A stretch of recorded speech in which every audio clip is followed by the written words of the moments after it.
저는 어제 토요일 오후에 지옥을 경험했습니다. 그것도 아주 세게, 아주 오래. 지옥이라 그래서 대단한 건 아니고요. 저희 빌딩 4층에 필라테스 학원이 있었는데 아주 거창하게 한 층을 다 사용해서 개업을 한 지 얼마 안 돼서 한 1년 됐나? 2년 됐나? 문을 닫았습니다.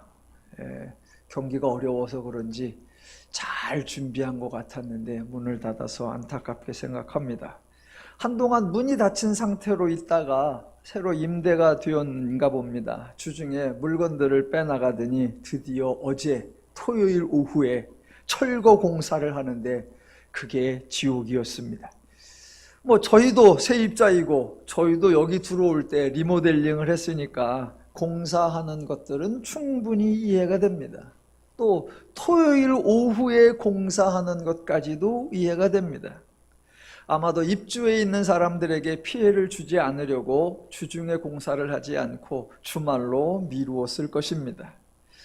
토요일이나 일요일에 근무하고 월요일에 쉬는 저희 업계, 저희 업종에 종사하는 사람들이 자주 당하는 일입니다. 이 빌딩에서도 수조 공사를 해도 토요일에 하고 승강기 점검을 해도 토요일에 하고 지하 주차장 공사를 해도 토요일에 해서 모든 공사를 토요일에 하니까 저는 이 빌딩의 관리 내용을 상세히 알고 있을 정도입니다.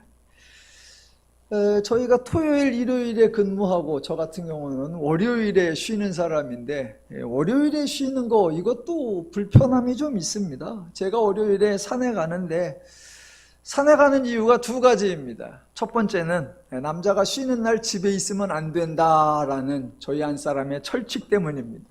중년이 넘어갈수록 남자는 집에서 삼시세끼는 먹어서는 안 된다. 이거예요. 그러니까 나가야 됩니다.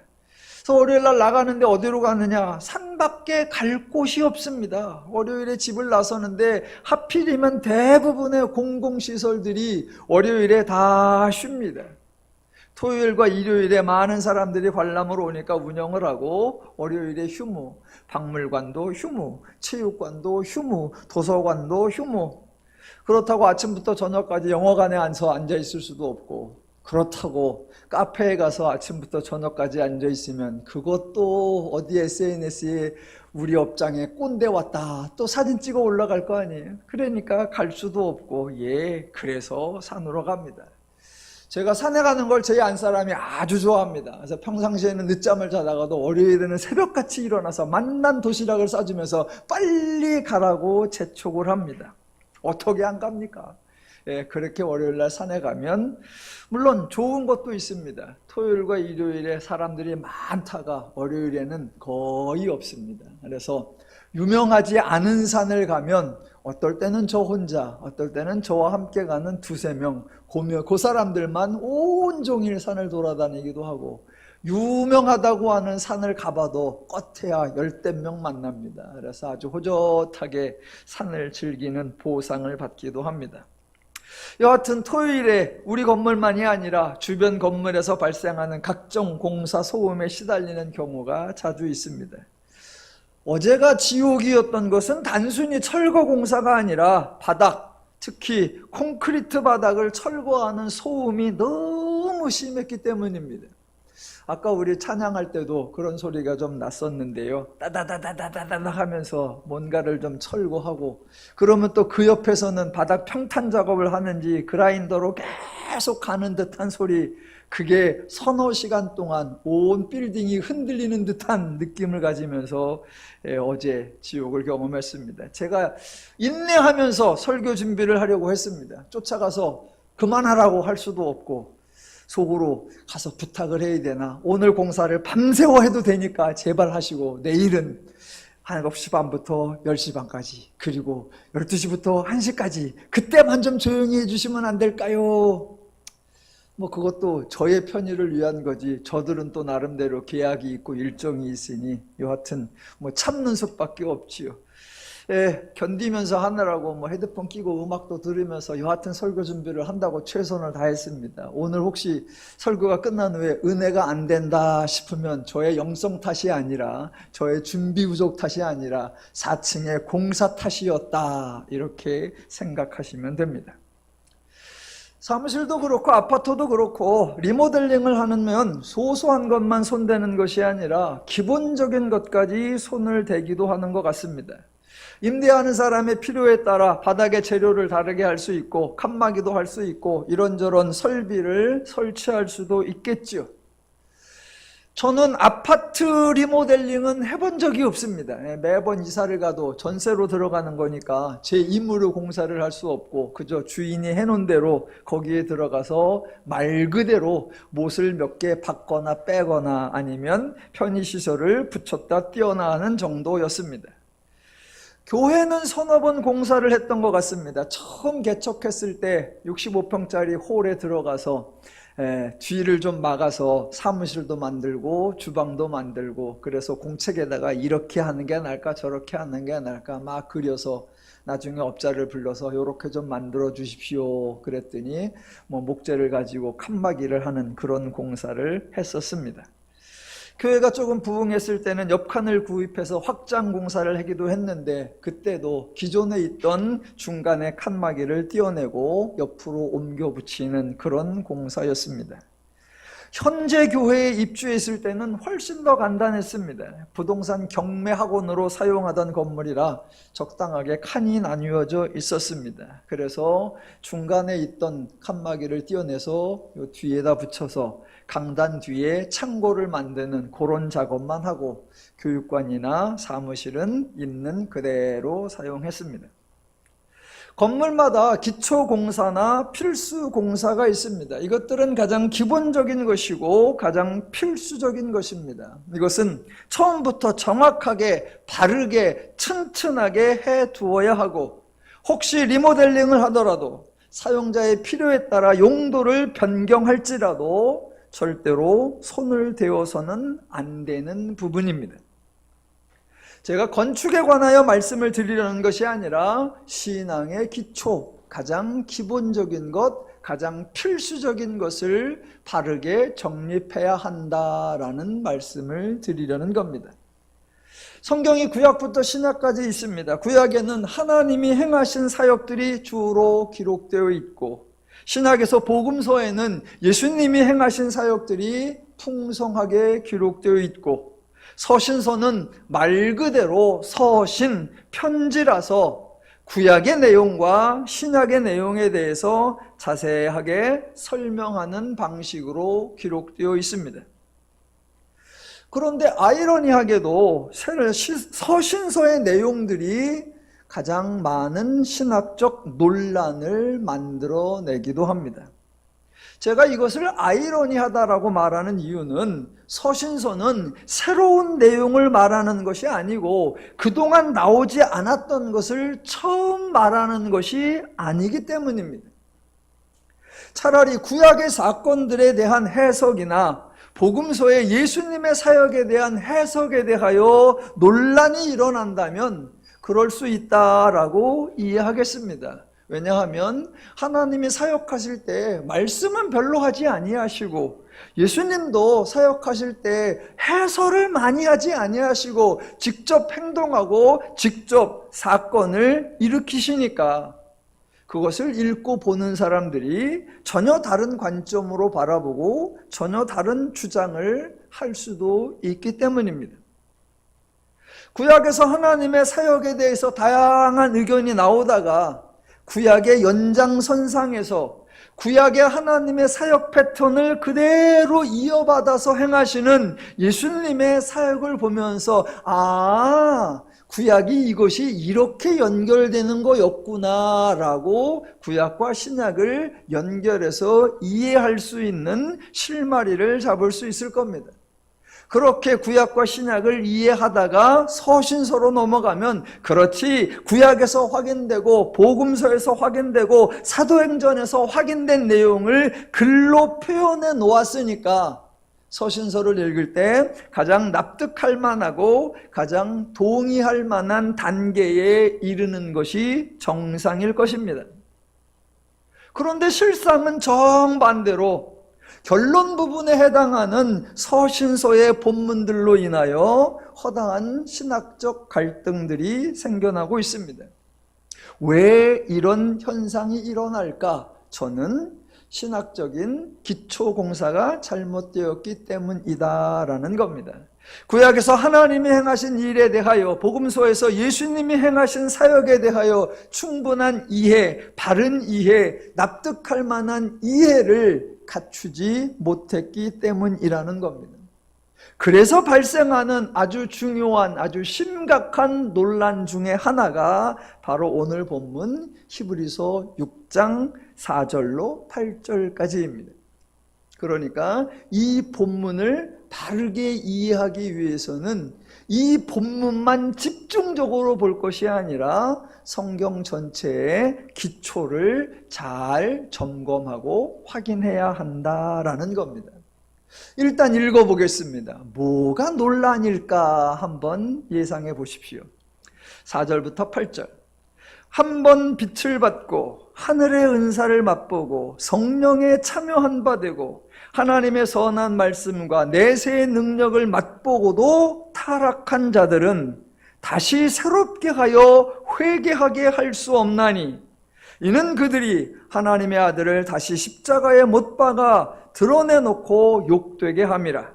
땅이 그 위에 자주 내리는 비를 흡수하여 밭 가는 자들이 쓰기에 합당한 채소를 내면 하나님께 복을 받고 만일 가시와 엉겅퀴를 내면 버림을 당하고 저주함에 가까워 그 마지막은 불사름이 되리라 입니다. 이 구절이 아주 유명한 구절이고요, 자주 언급되는 구절이고 어떤 논란인지 충분히 예상이 되셨을 겁니다. 아주 건전한 의미로 논란이 되는 거 아닙니다. 바람직한 의미로 자주 언급이 되는 게 아닙니다. 아주 이 정반대로 성도를 협박하는 용도로 유명하고 성도를 겁과 두려움에 사로잡히게 하는 용도로 자주 언급되고 불필요하고 소모적인 갈등에 시달리게 하는 그런 본문입니다. 자, 이 구절 자체가 잘못된 것은 없습니다. 그래서 이 구절에서 삭제하거나 내용을 수정할 것도 없습니다. 다만 성경을 읽는 분들이 이 구절을 오해한다는 거, 그게 문제입니다. 자, 이 구절을 왜 오해할까? 계속 말씀드린 대로 구약에서 하나님이 행하신 사역, 복음서에서 예수님이 행하신 사역들에 대한 기초적인 이해가 바르게 정립되어 있지 않기 때문입니다. 자, 논란의 초점은 특별히 6장 4절과 5절, 6절입니다. 자, 다시 한번 읽어볼게요. 한 번 빛을 받고 하늘의 은사를 맛보고 성령에 참여한 바 되고 하나님의 선한 말씀과 내세의 능력을 맛보고도 타락한 자들은 다시 새롭게 하여 회개할 수 없나니입니다. 여러분, 이게 가능합니까? 이런 사람이 타락할 수 있습니까? 아주 간단하게 표현하면 구원받은 것을 잃어버릴 수 있습니까? 다른 표현으로 구원이 취소될 수 있습니까? 여기서 소개되는 그 대상이 대단한 사람입니다. 그냥 아무 생각 없이 때로는 남편 따라, 때로는 아내 따라, 때로는 부모 따라 그저 교회에 출석하는 사람 아니고요, 연예인이 교회 방문했을 때 한번 구경하러 왔던 사람 아니고요, 말 그대로 초신자에 대한 얘기가 아닙니다. 한 번 빛을 받고 하늘의 은사를 맛보고 성령에 참여한 바 되고 하나님의 선한 말씀과 내세의 능력을 맛보고도 이런 사람이에요. 와, 이 정도 수준이 되려면 대단해야 할 것 같습니다. 5가지가 나와요. 5가지. 그냥 제가 혼자 이렇게 분류해 봤어요. 물론 정도 차이가 있겠지만 이 5개 중에 한 가지에 해당되면 집사이고, 2가지에 해당되면 권사나 장로쯤 되고, 3가지에 해당되면 전도사쯤 되고, 4가지에 해당되면 목사나 선교사쯤 되고, 만약 5가지 모두에 해당된다면 와, 그 사람은 성인 또는 성자라고 할 수 있겠다 싶을 정도입니다. 예, 대단합니다. 만약 개인이 노력해서 이 일들을 해야 한다면 저로서는 대책이 없을 것 같습니다. 어떻게 하면 빛을 받죠? 또 어떻게 하면 하늘의 은사를 맛볼 수 있죠? 또 무엇을 해야, 어디를 가야 성령에 참여한 바 되죠? 또 얼마나 해야 하나님의 선한 말씀, 특히나 내세의 능력을 맛볼 수가 있죠? 제가 이래봬도 신앙생활 경력이 한 57년, 58년쯤 되는데, 신학을 공부한 지도 30년이 넘었는데, 개척해서 목회를 시작한 지도 25년 정도 되는데, 와, 이런 것을 할 수 있는 수단과 방법, 절차나 과정이나 장소에 대하여 들어본 적이 없습니다. 그래서 제가 말해본 적도 없습니다. 혹시 여러분 중에 이 5가지 정도에 해당하는 그런 신앙생활을 하고 계시다면 여러분은 이제 각 교회를 방문해서 집회를 해도 될 것 같습니다. 전국의 모든 교회에서 초청하려고 난리가 날 겁니다. 그런데 이런 사람에 대하여 6절 맨 앞에 이런 사람 중에 타락한 자들은 입니다. 제 질문이 이거예요. 이 정도 수준의 이런 성도가 타락할 수 있는가? 단순히 저의 궁금증이 아니라 논란의 핵심이 바로 이겁니다. 이 정도 된 사람이 타락할 수 있는가? 더 간단히 성도가 타락할 수 있는가? 다른 표현으로 구원이 취소될 수 있는가입니다. 이거 남의 이야기가 아니라 저와 여러분의 이야기입니다. 나는 이 정도 수준이 아니니까 해당이 안 돼요 라고 발뺌을 하시면 안 됩니다. 이 정도 되는 사람이나 이 정도에 미치는 못하는 사람이나 모두에게 해당하는 모든 성도에게 똑같이 적용되는 주제입니다. 자, 이것이 논란이 되는 이유는 한쪽에서는 아니다, 타락할 수 없다라고 하고, 다른 한쪽에서는 아니다, 본문이 말하고 있지 않느냐, 타락할 수 있다라고 말합니다. 여러분, 이 정도 된 사람이 타락을 할 수 있을까요? 없을까요? 또 그 다음 구절, 만약 타락할 수 있다면 와, 이 정도 된 성도를 타락시키려면 어마어마한 것을 동원해서 미혹해야 할 텐데 그게 무엇인지 좀 궁금해집니다. 물론 타락은 아주 작은 것으로도 아주 짧은 순간에도 발생할 수 있다는 것을 알고는 있습니다. 여하튼 타락할 수 있느냐, 타락할 수 없느냐, 더 중요한 거 그 다음에 나오는 거, 타락한 자들은 다시 새롭게 하여 회개하게 할 수 없나니, 이거예요. 만약 타락할 수 있다고 해도 다시 새롭게 하여 회개할 수 있다면 그나마 다행일 겁니다. 물론 타락하지 않는 게 가장 좋지만 인간이 연약하여 누구라도 실수할 수 있고 또 죄가 아주 교활하게 수작을 부려서 미혹에 넘어갈 수도 있지만 다시 기회가 주어진다면 감사한 일이죠. 그런데 본문은 아예 단정적으로 말을 해버립니다. 다시 새롭게 하여 회개하게 할 수 없나니. 자, 본문대로라고 하면 2가지로 정리가 될 것 같습니다. 첫째, 이 정도 수준의 성도도 타락할 수 있다. 둘째, 타락한 자들은 다시 회개할 수 없다. 본문은 그렇게 말하고 있습니다. 그런데 과연 이게 결론일까요?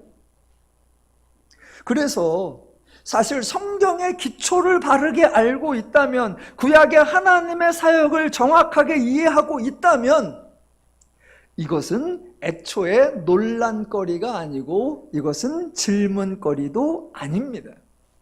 자, 그래서 이 본문을 풀이하기 위해 기독교의 기초를 다시 한번 정립해 가도록 하겠습니다.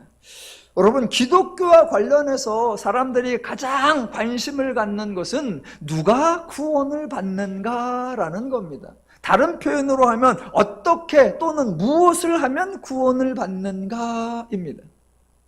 주변에서 온통 누가 구원을 받습니까? 어떻게 하면 구원을 받습니까? 이수진 장군은 구원을 받았습니까? 못 받았습니까? 예수 안 믿는 착한 사람과 예수 믿는 나쁜 놈 중에 누가 구원을 받습니까? 온통 그런 얘기예요. 그런데 여러분, 성경은 누가 구원을 받는가, 어떻게 하면 구원을 받는가, 이런 걸 언급한 적이 없습니다. 하나님은 그것을 말씀하신 적이 없어요. 하나님은 이렇게 하면 구원받고 이런 사람이 구원받는다라고 말한 적이 없어요. 대신 하나님이 행동을 하나 하셨습니다. 하나님이 사역을 한 가지 하셨습니다. 바로 선택입니다. 그런데 모든 오해가 바로 이 하나님의 행동, 즉 선택에서부터 출발되는 것 같습니다. 사람들은 이렇게 오해하는 거예요. 하나님이 죄인들 중에 어떤 사람을 선택했다라고요. 즉 모든 사람을 대상으로 한 것이 아니라 그 중에 일부만 대상으로 삼았다라고 오해하는 겁니다. 그렇게 오해를 하니까 연속적으로 오해가 되는 질문, 하나님과 관계가 없는 질문, 기독교에서 나올 필요가 없는 질문들이 엉뚱하게 나오고, 그런 질문에 대답을 해주려고 기독교가 더 엉뚱한 대답을 하는 악순환이 반복되고 있습니다. 자, 하나님이 사람을 선택하신 적이 있습니다. 그러면 꼭 나오는 질문이에요. 하나님께서 왜 그 사람을 선택하셨을까? 사람들이 궁금해하는 게 선택받기 위한 자격과 조건입니다. 그래서 온통 선택받은 그 사람에 대하여 칭찬이 넘쳐납니다. 대부분의 사람은 하나님이 선택한 첫 번째 사람이 아브라함이라고 생각합니다. 아닙니다. 하나님은 그 이전에 노아도 선택하셨고 그 이전에 아벨도 선택하셨습니다. 하나님은 여러 번 계속해요 자주 사람을 선택하셨습니다. 그런데 하나님은 한 번도, 정말로 단 한 번도, 단 한마디도 왜 그 사람을 선택했는지 그 이유를 설명하신 적이 없고 근거를 제공해 주신 적이 없습니다. 다만 설교자들이 정말로 다양한 이유와 엄청나게 과장된 근거를 제안할 뿐입니다. 하나님의 선택은 그 사람으로 말미암은 것이 아니라 전적으로 하나님의 사역입니다. 하나님의 선택에서 따옴표를 하나님의 거기에다 치는 거예요. 누가 하는 거냐? 하나님. 그래서 하나님의 선택, 하나님의 사역입니다. 그 사람이 뽑혔다면 그것은 하나님의 은혜일 뿐입니다. 그 사람은 은혜를 받은 것이지 결코 뽑힐 만한 자격을 갖춘 것이 아니었습니다.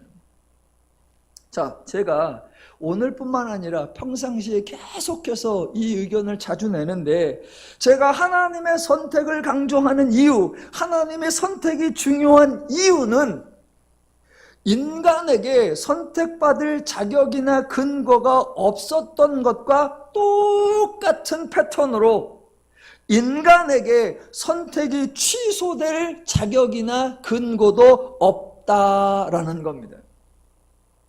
아, 그 사람이 이런저런 행동을 했으니까 저 사람을 뽑아야지 이것도 없고, 뽑힌 이 사람이 이런저런 행동을 했으니까 이 사람을 취소해야지 라는 것도 없다라는 겁니다. 무엇을 하면 선택받는다라는 언급이 없었던 것처럼 무엇을 하면 또는 무엇을 하지 않으면 선택이 취소된다, 그런 언급 성경에 없습니다. 잘 생각해 보십시오. 혹시 하나님이 아브라함을 선택하신 것처럼 그와 같은 이유로 다른 사람을 선택했다는 이야기 들어보신 적 있습니까? 혹시 하나님이 선택하신 아브라함과 그 후손인 이스라엘을 포기하고 대신 다른 사람을 선택하여 다른 민족을 형성했다는 이야기 들은 적 있습니까? 없습니다.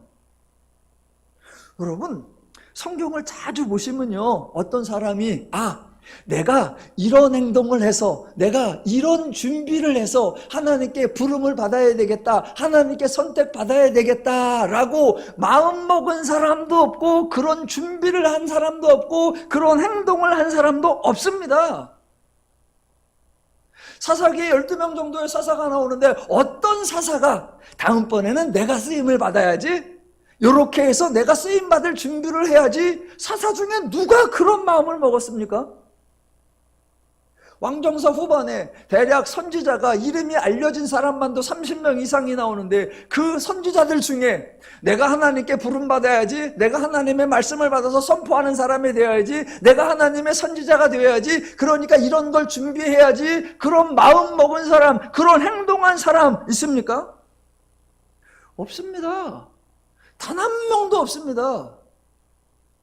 그런데 오늘날 우리는 툭하면 하나님께 부름받자, 하나님께 쓰임받자, 하나님께 선택받자, 그래서 하나님은 준비된 사람을 쓰신다, 하나님은 이런 사람을 하자, 우리 그런 사람이 되자, 온통 그 난리예요.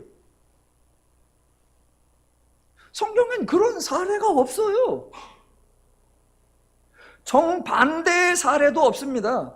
보세요. 하나님은, 즉 이스라엘은 하나님이 하지 말라는 행동은 거의 다 했습니다.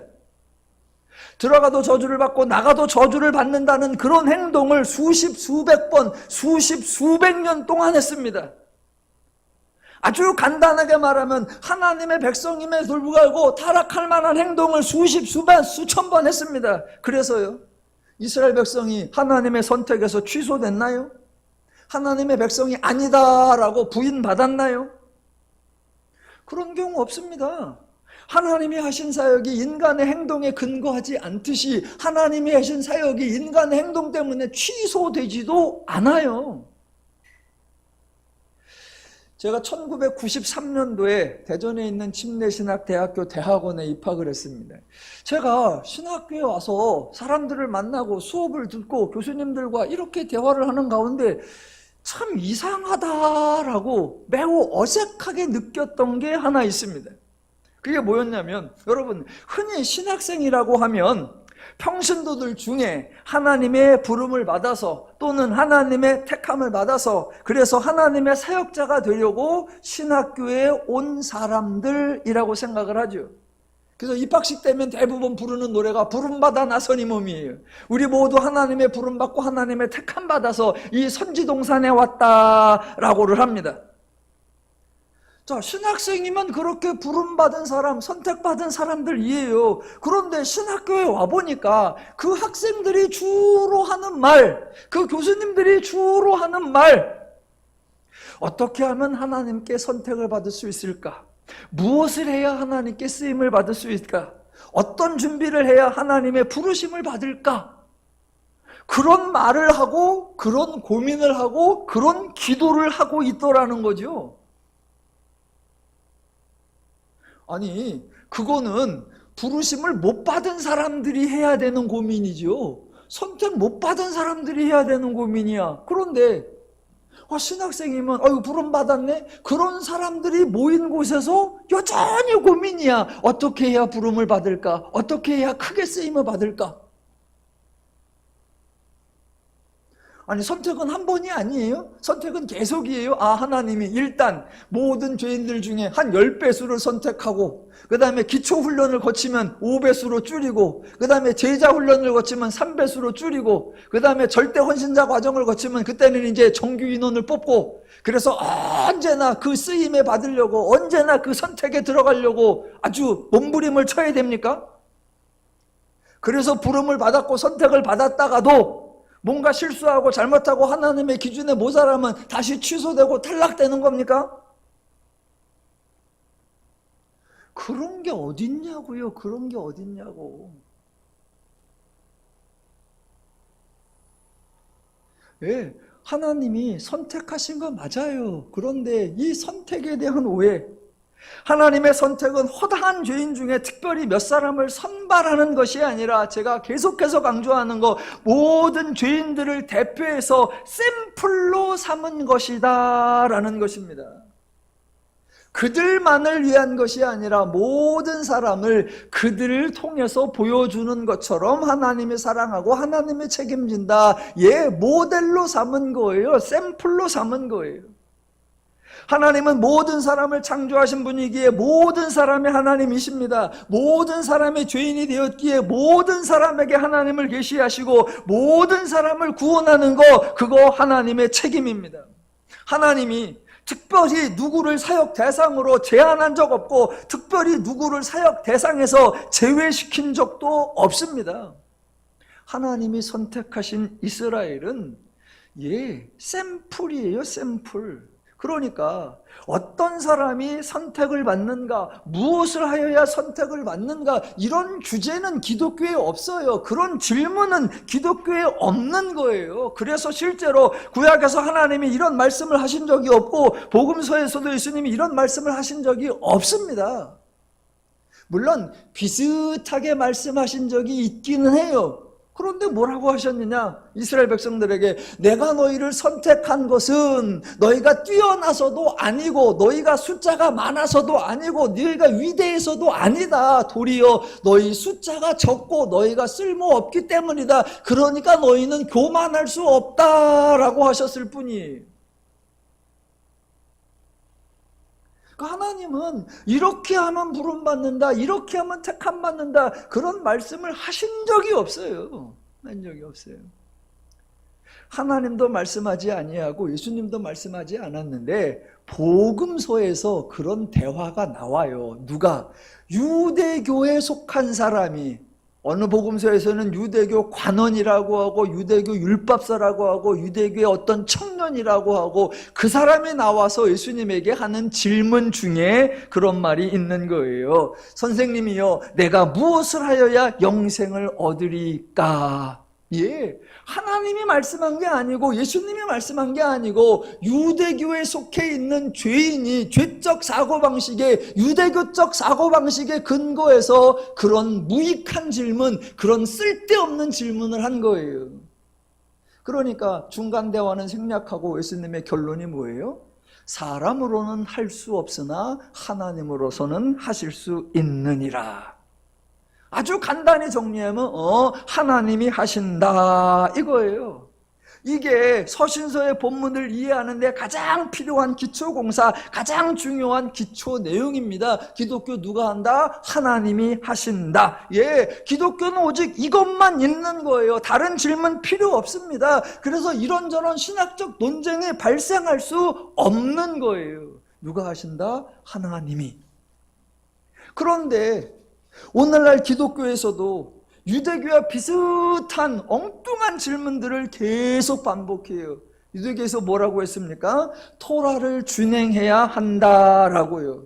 그랬더니 기독교에서는 표현만 바꾸어서 예수를 믿어야 한다라고요. 기독교는 하나님이 하신다, 이게 핵심인데 자꾸 인간하기에 달렸다라고 말하는 거, 그게 기독교의 왜곡이고 그게 복음의 변질이에요. 성경은 하나님이 하신다, 하나님이 책임지신다, 하나님이 역사하신다, 이거를 다양하게 표현해요. 왜? 하나님이 하신다는 걸 강조하려고. 그런 표현 세 가지만 예를 들어볼까요? 하나님이 구약에서 이런 말씀을 하시죠. 나는 유일하신 하나님 여호와이니라 라고요. 하나님이 유일하다고 얘기해요. 왜요? 다른 신이 없다는 겁니다. 다른 신이 만약 있다면 저 인간은 그 신한테 맡겨, 이 인간은 저 신이 하게 내비둬 라고 위임할 수가 있어요. 그런데 다른 신이 없어. 이 인간도 고난을 받고 있고 저 인간도 어려움을 받고 있어. 저들을 도와줄 다른 신이 없어요. 누구뿐이라? 유일하신 여호와뿐이에요. 그러니까 이 인간도 여호와가 도와주셔야 되고 저 인간도 여호와가 도와주셔야 됩니다. 유일하신 여호와이니까 모든 죄인을 살피셔야 하고 모든 죄인을 은혜를 베푸셔야 한다. 그게 유일하신 여호와의 뜻이에요. 또 복음서에 이렇게 말씀하시죠. 하나님이 세상을 이처럼 사랑하사. 세상에 어디만 사랑하는 거 아니고, 세상에 어느 순간만 사랑하는 게 아니고, 세상에 누구만 사랑하는 것이 아니라 하나님이 세상을 사랑하니까 세상에 사는 모든 사람을 사랑하시는 거예요. 그래서 세상의 모든 사람을 구원하시는 거예요. 또 뭐라고 합니까? 예수님께서 말씀하셨죠. 내가 의인을 부르러 온 것이 아니라 죄인을 부르러 왔노라. 그러니까 어떤 죄인도 제외되는 게 아니에요. 어떤 죄인도 소외되는 게 아니에요. 어떤 죄인도 배척당하는 게 아니에요. 이런 죄인도 저런 죄인도 모두 다 포함이 되어야 하는 거예요. 주중에 제가 기독교 관련 매체에 기사를 봤는데 어머, 너무 좋은 기사 내용이 짧게 나왔는데 제가 너무 기뻤어요. 저의 이런 주장하는 내용을 지지해 주는 듯한 좋은 내용이 있어서, 우리나라에서 카이스트에서 공부를 했다가 선교 사역을 하면서 기독교에 관련 중요한 역할을 좀 해야 되겠다, 그래서 카이스트 박사과정을 마친 사람이 그냥 그만두고 미국에 유학 가서 신학 공부를 하고 이제 귀국해가지고 좋은 신학 서적들을 번역하는 아주 중요한 학자 한 분이 계세요. 그분이 여러 책들을 번역하다가 요번에 책을 하나 냈는데, 그분이 하는 주장이 이거예요. 초기 교회에, 즉 복음서 시대와 사도행전 시대와 1세기까지 그 초기 교회에서는, 다른 말로 하면 1세기가 넘어가면서 교회들이 교리를 어쩌고 저쩌고 따지기 전에는, 원래 사도행전 시대 초기 교회 시대에는 개인 구원에 관한 이야기는 없었다라는 거예요. 오늘날 우리는 온통 너 이러면 구원받아, 너 그러면 구원 못 받아, 너 이렇게 하면 실족하고, 너 이러면 구원 못 받아, 온통 개인의 구원, 내가 무엇을 해야, 내가 어떻게 해야, 그래서 그 결론이 예수를 믿어야 돼, 예수를 영접해야 돼, 회개해야 돼, 온통 개인 구원에 관한 얘기들이란 말입니다. 그런데 1세기가 넘어서 교리화되기 전에는, 복음서와 사도행전 시대에는 개인 구원에 대한 이야기는 애초에 없었다는 거예요. 그럼 누구를 구원하는 거예요? 죄인을 구원하는 이야기, 모든 인간을 구원하는 이야기, 인류를 구원하는 이야기, 하나님이 인간을 사랑하사 하나님이 인간을 구원하는 인간 구원의 이야기만 있었다. 그걸 누가 한다? 하나님이 하신다는 하나님의 사역, 하나님의 선포, 하나님의 구원 이야기만 있었다라는 거예요. 빙고. 그게 맞는 거예요. 그게 맞는 거. 그래서 인간 중에서는 어느 누구도 하나님께 그런 질문을 할 필요도 없었고, 하나님은 그런 방법, 수단, 길을 말씀하신 적도 없고, 그저 모든 죄인을 하나님이 긍휼히 여기사 저 모두를 위하여 내가 예수 그리스도를 보내요, 내가 저 모든 인류를 구원하노라. 누가 하신다? 하나님이 구원하신다. 이게 하나님 나라의 복음, 그리스도의 복음. 누가 하신다? 하나님이 죄인을 구원하신다. 그런데 이게 어느 순간부터 하나님이 구원하신다는 것은 쫙 사그라지고, 네가 무엇을 하여야, 내가 어떻게 하여야, 너 믿었니? 너 영접했니? 너 회개했니? 너 각성했니? 너 다짐했니? 너 각오했니? 온통 인간에게 달려있는 것으로 왜곡되어 있습니다. 아니요. 하나님이 선택하시고 하나님이 행하시는 일입니다. 그래서 하나님의 선택 취소되는 거 없고요, 하나님의 사역 대상에서 제외되는 거 없습니다. 성경에 그런 사례 보셨나요? 하나님의 사역해놓고 취소하고, 하나님의 사역해놓고 없던 일로 하자, 그런 거예요. 가장 대표적인 사례로 사람들이 엉뚱하게 오해하는 거, 이스라엘의 초대왕 사울, 하나님이 왕으로 세웠는데 그가 불순종하자 하나님께서 사울을 버리셨다. 아니요. 여러분, 사울은 죽을 때까지 왕이었습니다. 사울을 버리고 다윗을 기름 부어 다윗을 왕으로 세웠다. 아니요. 다윗이 기름 부음을 받았지만 왕으로 등극할 때까지는 계속해서 도망다니고요. 언제 왕이 된다? 사울이 죽은 다음에야. 사울이 멀쩡하게 살아있는데 너 내 앞에 왕이 아니다. 너 내쫓아. 그리고 다윗 네가 왕이 되라. 그래서 그날부터 사울이 들로 산으로 돌아다니고 다윗은 왕궁에서 나라를 통치하더라. 아니요, 정반대입니다. 기름 부음을 받았는데 여전히 광야를 떠돌아다니고 사울은 왕궁에서 나라를 다스리고 있었습니다. 마지막에 전쟁 나가서 화살 맞아 죽을 때까지. 예수님의 제자들도 마찬가지예요. 12명 뽑았죠. 한 놈은 목매달아 죽고 11명은 예수님을 부인하고 예수님을 모른다 떠나버렸습니다. 그래서 취소됐나요? 아니요. 사도행전에 그 11명의 이름이 그대로 다 나옵니다. 하나님이 선택했다가 하나님이 취소한 경우, 하나님이 부르셨다가 하나님이 버린 경우, 인간의 자격에 의하여 선출되었다가 인간의 행동이 되었다가 취소된 경우, 그런 사례 없습니다. 그러니까 특별한 인물, 특별한 경우에 선택한다, 그런 주제가 없고, 특별한 행동, 특별한 사건 때문에 탈락한다, 그런 주제도 없습니다. 그래서 오늘 본문 6장 4절로 8절, 이 정도에서 타락한 자들은 다시 새롭게 하여 회개하게 할 수 없다, 이런 의미, 이런 내용이 전혀 아니다라는 겁니다. 제가 성경 강의할 때마다 늘 강조하는 거, 그 본문만 잘라내서 보면 안 된다예요. 그 본문 앞에 무슨 말이 있고 그 본문 뒤에 무슨 말이 있는가, 이거예요. 그래도 4절부터 이렇게 8절까지 여러 절 갖고 오면 그나마 다행이에요. 어떨 때는 한 절 갖고 해, 어떨 때는 한 단어 갖고 해. 아니요, 성경의 흐름, 성경의 구조, 성경의 문맥을 잘 살펴야 됩니다. 자, 보세요. 4절부터 6절이 있는데 그 앞에를 보시면 히브리서 6장 1절로 3절까지가 있습니다. 강조가 무엇이었습니까? 그리스도의 도의 초보.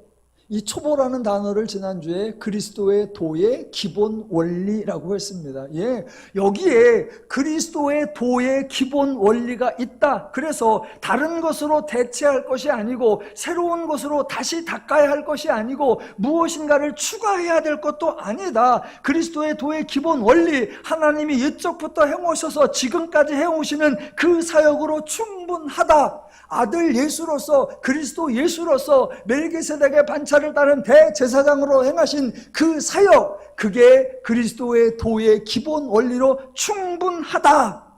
그래서 3장 1절에 예수를 깊이 생각하라 라고 강조했습니다. 어디에서? 6장 1절로 3절에서. 그래놓고 느닷없이 4절부터 한번 빛을 받고 하늘의 은사를 맛보고 성령에 참여한 바 되고 하나님의 선한 말씀과 내세의 능력을 맛보고도 타락할 수 있다라고 말할까요?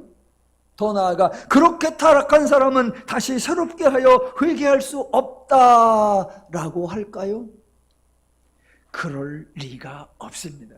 그러니까 자, 오늘 4절로 8절 앞에서 아들이신 예수 그리스도의 사역이 그리스도의 도의 기본 원리로 충분하다라고 강조했습니다. 그렇다면 뒤에서는 뭐라고 할까요? 6장 9절을 보겠습니다. 사랑하는 자들아, 우리가 이같이 말하나 4절부터 8절까지 이렇게 말하기는 하나 너희에게는 이보다 더 좋은 것, 곧 구원에 속한 것이 있음을 확신하노라. 여러분, 이런 것을 문학적 양식이라고 하고요, 이런 것을 수사적 표현이라고 하는 거예요. 와, 만약 로마 시대에 노벨 문학상이 있었다면 히브리서 기자가 탔을 거예요. 이야, 앞에 너무나도 명백한 선포를 딱 해놓는 거예요. 그리고 그 다음에 앞에 말과는 전혀 엉뚱한 반전의 내용을 길게 표현하는 거예요. 그래놓고 그 다음에서 그 반전을 다시 반전시키면서 앞에 놓았던 원래의 선포를 다시 한번 확실하게 쐐기를 박아두는 패턴. 이 정도면 노벨 문학상 받아야죠. 노벨 문학상만 받아야 했나? 딱 보고 나니까, 이해하고 나니까 마음이 너무 평안해, 마음이 너무 담대해, 마음이 너무 자유로워져. 그러면 노벨 평화상도 받아야지. 이 구절이 그런 거예요. 그러니까 보세요. 앞에 그리스도의 도로 충분하다, 뒤에 우리에게 더 좋은 게 있다, 우리는 구원에 속해 있다 라고 하고 중간에 넣어놓은 거예요. 4절 8절을. 그러니까 4절부터 6절 크게 거기는 불가능한 일을 최대로 극대화시킨 거예요. 절대로 발생해서는 안 되는 일이 마치 발생하기라도 한 듯, 그래서 정말로 아무 대책이 없고 모든 것이 끝장난 것처럼 표현해 놓은 거예요. 인간이 가장 두려움을 느끼도록, 가장 절망을 느끼도록, 인간이 가장 불안과 염려에 사로잡히도록 할 수 있는 가장 극단적 내용을 중간에 넣어놓은 거예요. 그래 놓고 그 다음에 가장 위대한 희망, 가장 행복한 내용, 모든 것을 다 뛰어넘을 수 있는 가장 기쁘고 복된 소식을 선포해 놓은 거예요. 그러니까 기쁨을 극대화시키는 방법, 이거 어떻게 설명할까 하다가 그냥 교회에서 이런 거 행사하면 맨 마지막에 이제 행운권 투표가 있잖아요. 행운권 투표 여러 개 갖고 이제 뽑혀라. 요번에 우리 살림이나 좀 뽑혀라 했는데 이제 다 뽑혀 나가도 내 건 안 돼. 이것도 안 되고 저것도 안 되고, 에이씨 필요 없다. 나는 안 되나 보다. 버려. 근데 저기서 뭐라 그래? 그래서 혹시나 버렸다가 잠깐 펴보니까 어머 그게 1등이야. 이게 지금 그런 방식이에요. 더 극적인 거. 몇 년 전에, 한 6년 전인가, 인공지능 바둑 두는 애가 있었어요. 알파고라고. 그 알파고가 드디어 인공지능과 인간이, 우리나라에서 이세돌이라는 사람이 바둑을 두기로 했어요. 그래서 처음에 5판을 두기로 했어요. 그 대국을 하기 한 달 전에 이세돌 씨가 기자회견을 했어요. 이거 내가 이긴다. 어디 인공지능하고 해서 우리 인간이 그게 우리 이기냐. 우리가 이긴다. 5판을 하면 내가 5대0 정도로, 만약에 치면 4대1 정도로 내가 이길 거다라고 자신을 했었어요. 모두가 다 그럴 거라고 예상을 했어요. 그랬는데 막상 딱 하니까 그 사람이 인터뷰 중에 뭐라고 했냐면 저는 자신이 없습니다. 그랬어요. 무슨 자신? 질 자신이 없다. 그렇게까지 했었나. 근데 1국 딱 뒀는데 패, 2국 딱 뒀는데 패, 3국 딱 뒀는데 패. 3번 패하고 나서 이세돌 씨가 나와서 와 이거는 상상 초월이다. 그래놓고 드디어 제4국, 사람들이 이제 더 이상 이건 AI를 이길 수 없을 거다라고 절망하고 있을 때, 그날 제4국 판세도 AI가 좀 유리해 가고 있다고 하는 그때 드디어 78수를 딱 두는 거예요. 해설하던 중국의 구단이 명칭한 거, 이거는 신의 한 수입니다 라고 한 그 78수, 78번 수, 그걸 딱 놓고 나서 알파고가 헷갈리기 시작해. 그래갖고 엉뚱한 데 놓고 엉뚱한 거 놓더니 한 10몇 개 더 놓다가 알파고가 기권. 우와, 막 우리나라 이세돌이 이겼는데 인간이 이긴 것처럼 온 세상이 난리가 났어요. 물론 그 다음에 오국제에서는 또 됐고 쳤고, 그래서 이세돌이가 자기가 알파고를 또는 인공지능을 이긴 최초의 인간이자 마지막 인간이 될 것 같다. 앞으로는 더 이상 못 이길 것 같다라고 했습니다. 그럴 때 그 4국에서 78번 수, 신의 한 수를 두었을 때 모든 사람이 와, 그 수를 둘 가능성이 0.0007%를, 그거를 두고 나서, 지금 바둑 얘기 아니라 오늘 본문이 그렇게 극적이라는 거예요. 그래서 앞에 1, 2, 3절에 그리스도의 그리스도의 도의 기본 원리가 우리에게 있다. 그거 하나로 충분하다. 그런데 이 정도 된 사람도 타락할 수 있고, 그렇게 타락한 사람은 다시는 회개하게 할 수 없다. 그러면 좌절, 낭망, 천지잖아요. 그런데 아니, 그거보다 더 좋은 게 있다. 우리에게는 구원에 속한 것이 있다. 라고 극적인 반전의 재반전을 이루어내는 거예요. 다시 한번 읽을게요. 9절. 사랑하는 자들아, 우리가 이같이 말하나 너희에게는 이보다 더 좋은 것, 곧 구원에 속한 것이 있음을 확신하노라. 누가 뭐라고 하든, 어떤 사람이 4절로 6절같이 살벌한 말을 할더라도, 혹시 7절과 8절처럼 행한 대로 갚는다고 주장할지라도 흔들리지 말라. 왜? 그런 말들보다, 그런 주장보다 더 분명하고 더 확실하고 더 좋은 것들이 있다. 우리는 구원받았다. 우리는 구원에 속해 있다라는 사실입니다. 여러분, 이게요 재미난데 보세요. 우리가 성경에 나오는 표현들을 인간을 주어로 하면, 인간을 주어로 문장을 쓰면 우리가 구원받았다 이렇게 되죠. 그런데 인간을 주어로 해서 문장을 표현하면 주어가 인간이니까 질문들이, 인간에 대한 질문들이 나와요. 우리가 구원받았다라고 그러면 네가 무엇을 구원받았어? 네가 어떻게 해서 구원받았어? 이 인간이 무엇을 하고 인간이 어떻게 했느냐, 그 인간에게 집중된 질문이 나와요. 여러분, 기독교는 그런 질문을 하는 게 아니에요. 왜? 인간의 행동 때문에, 인간의 자격 때문에 된 게 아니니까. 그런 질문을 할 게 아니고, 누가 그런 질문에는 대답도 하는 게 아니에요. 왜? 그런 질문 자체가 잘못됐으니까. 자, 그 똑같은 내용을 주어로 하나님을 바꾸어 보면, 인간을 주어로 하면 우리가 구원받았다가 되고, 하나님을 주어로 하면 하나님이 구원하셨다가 되는 거예요. 그러면 질문이 누구에게 나오느냐? 하나님에 대해서 질문하는 거예요. 하나님이 구원하셨다 그러면 네가 뭘 했어? 라고 하는 게 아니라, 하나님이 그랬어? 하나님이 왜 그랬어? 라고 하나님에 대하여 질문을 하는 거예요. 그러니까 히브리서가 하나님에 대하여 대답을 해줘요. 그게 6장 10절하고 그 이하에 나오는 거예요. 오늘하고 다음 주하고 두 번에 걸쳐서 할 건데, 첫 번째 대답이 6장 10절이에요. 하나님은 불의하지 아니하사.